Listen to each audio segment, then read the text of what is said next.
Hey folks, David Stewart here. I saw a little movie recently. The movie was called Ferdinand from Blue Sky Studios. It's a movie about a pacifist bullfighting bull. Who is this movie for? Who do I recommend it for? I have a hard time recommending it for anyone. This is one of the most annoying animated movies I've ever seen. Certainly the most annoying one I've seen in the last decade. Kids tend to like these really kind of zany animated characters, but adults don't usually. The problem is saying, well, this is a movie for kids. It's obviously a kid's movie. You may not want to show this to your kids because it's got some really heavy-handed political messages. What are those political messages? First of all, you have a pacifist bullfighting bull, so you have an anti-bullfighting message. That probably doesn't matter that much to people on its own.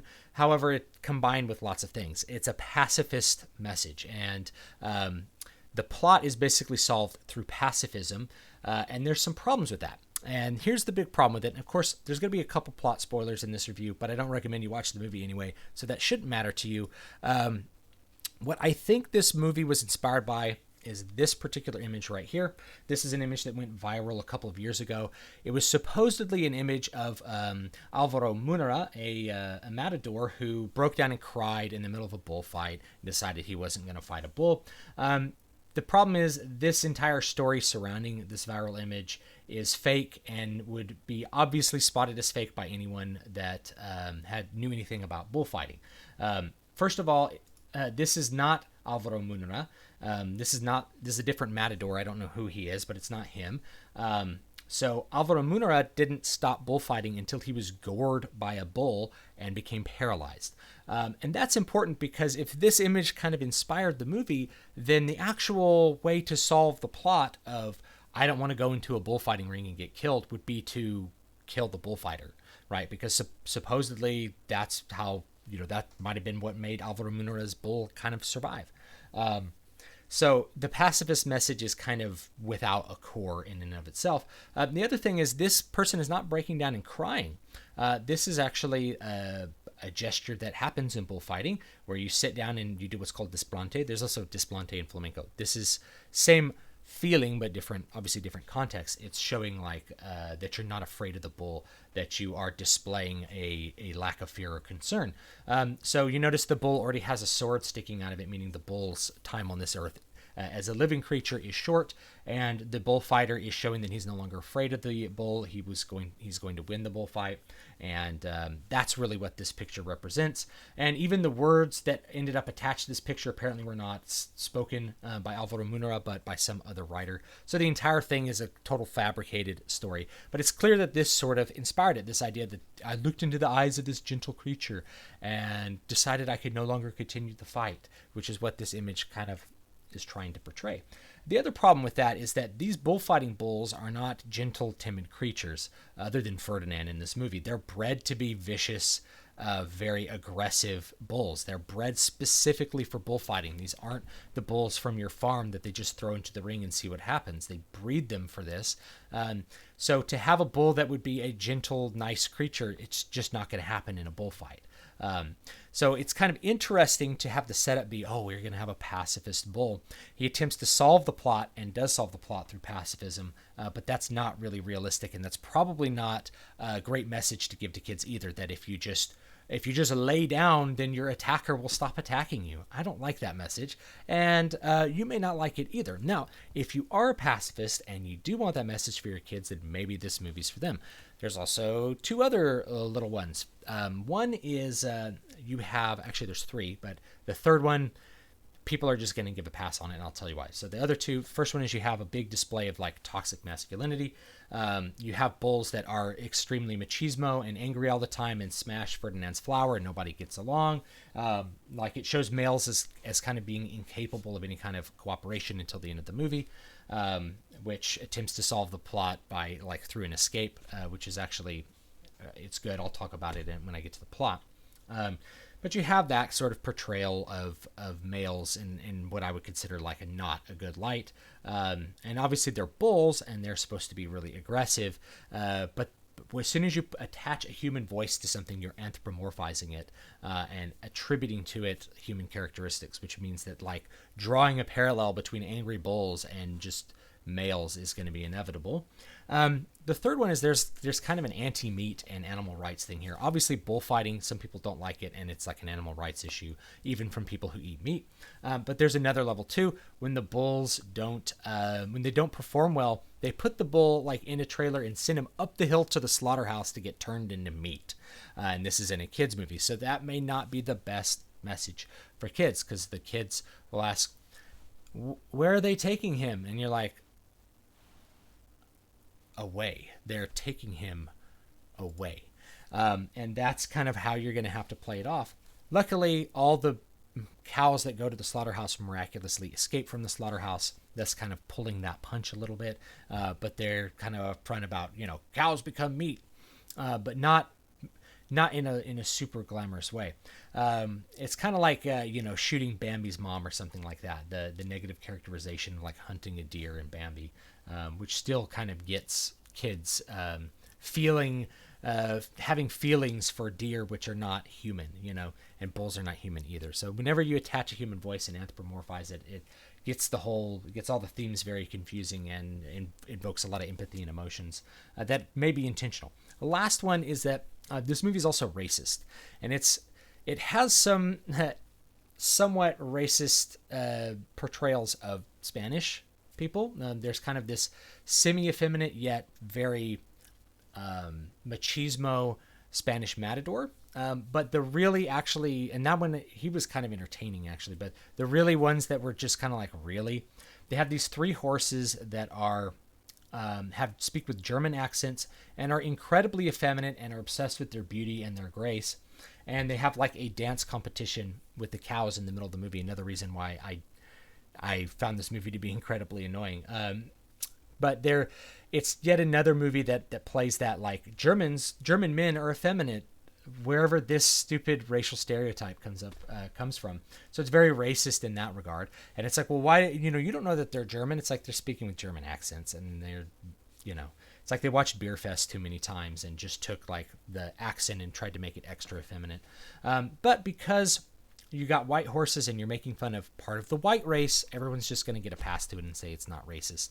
If you had black horses acting like gangsters, you probably would have had rightfully people jumping down their throats and being like, what's with the racist portrayal of blacks? What's with the racist portrayal of Germans as like effeminate pretty boys or something? Like, that's I don't know.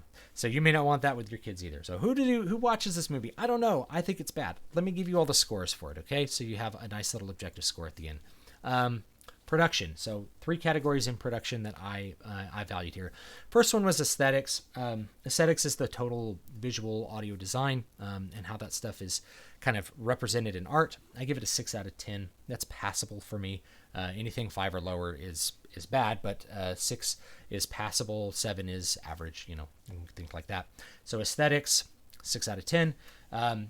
We kind of have a very bland view of rural Spain, which is where it's set. And it's not that it's a really bad view of rural Spain, but it's just a little bland. We don't really see even much Iberian architecture throughout the movie. It's a little bit drab, and it's just mostly about farms and farm animals. That's not very aesthetically strong, but neither is it like really awful to look at either. So it's okay. It's a 6 out of 10. The music, I give a 5 out of 10. And this music very easily could have been an 8 out of 10.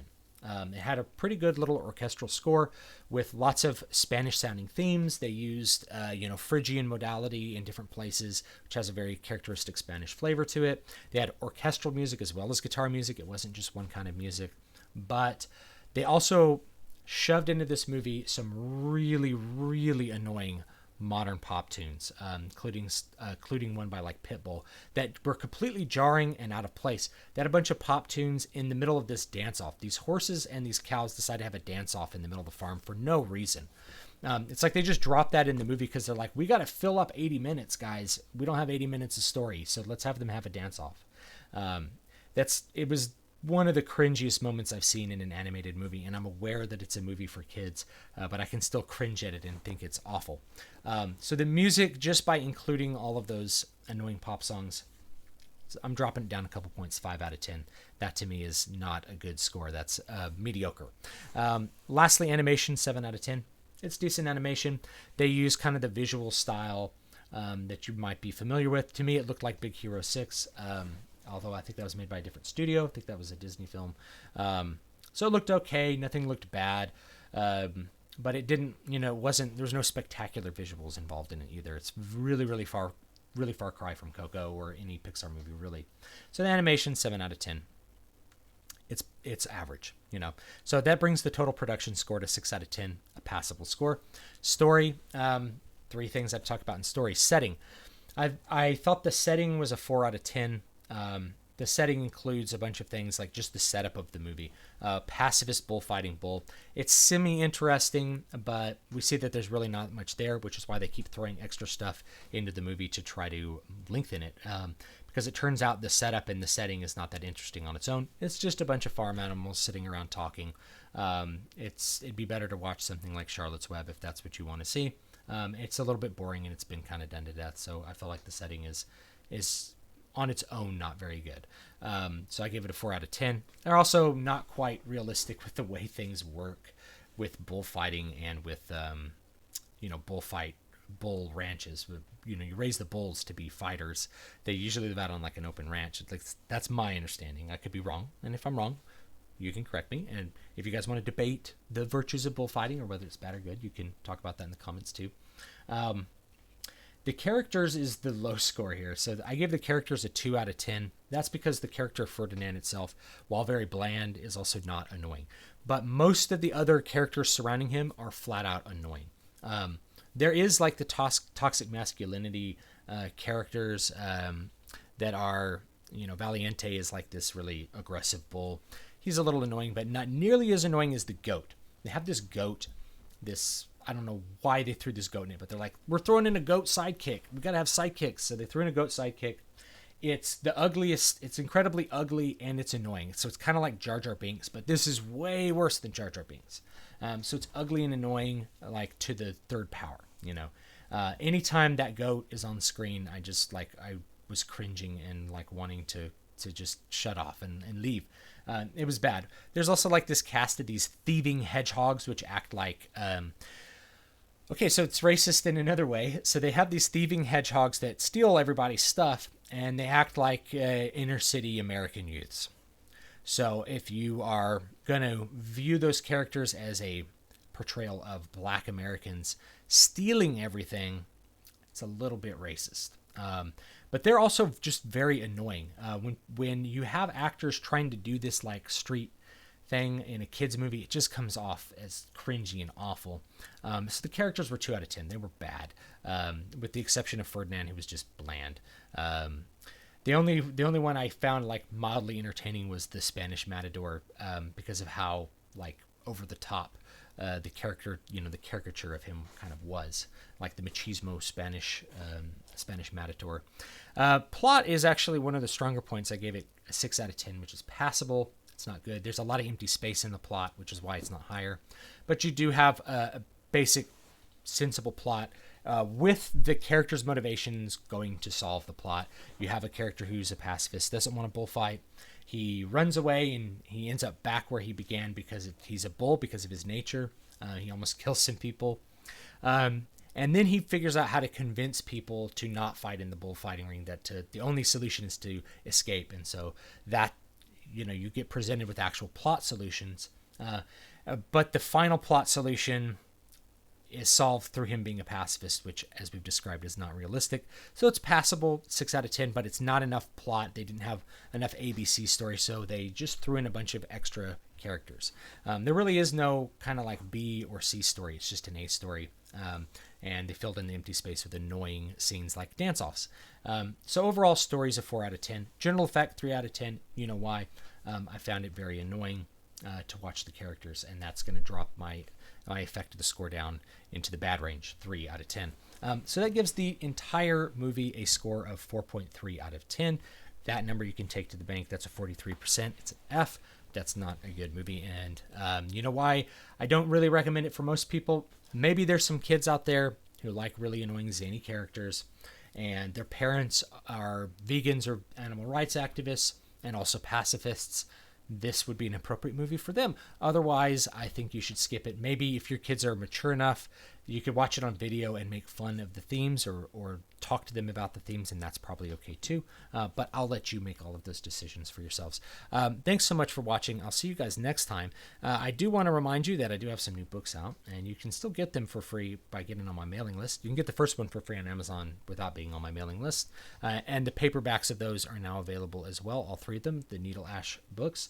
And if you did happen to read one, you can do me a big favor by leaving a review on Amazon. If you read one and you caught any typos, please email them to me, stu@davidvstewart.com, and I'll give you a gift or something for your effort, which I do really appreciate. It takes time to kind of ferret out typos. Like major books still ship with typos. I always do my best to do editing, but there's always stuff that gets through. So if you help me out with that, it's appreciated. And if you help me out with the review, that's also big time appreciated. So hop on the mailing list, dvspress.com/list, and I'll see you guys next time.